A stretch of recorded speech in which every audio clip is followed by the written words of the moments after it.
Can you tap into the Nottoway Plantation burning?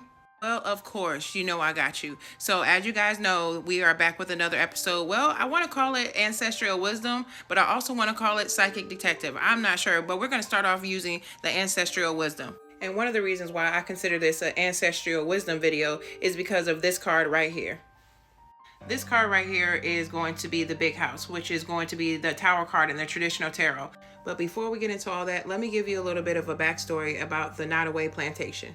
So the Nottoway Plantation was located in Louisiana, and it was one of the largest antebellum plantation homes located in the South.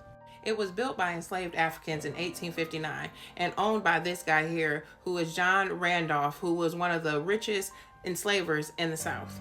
John wasn't originally from Louisiana, but from a slave-owning family in Virginia. At first, John wanted to make this a cotton plantation, but he realized that the climate was different from what it was in Virginia, so he switched it to a sugar plantation, and that actually benefited him because it tripled his finances for his family. In this house, John enslaved 176 people. And who knows what else went down in this home, the unalivings, the grapes, the selling of family members, who knows. I just think that it's important for me to give you the backstory of the history of this Nottoway plantation home before I dive into explaining the big house card in the Hoodoo Tarot, which again is represented as the tower card in the traditional tarot. But back to Mr. John Randolph here.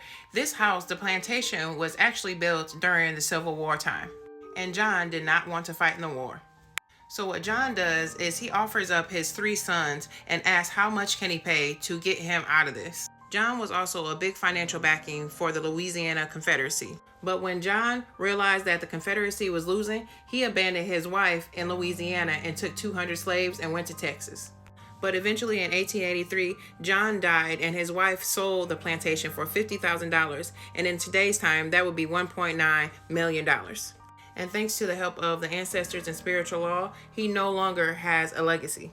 But one more thing about this house. Take a real good look at this house.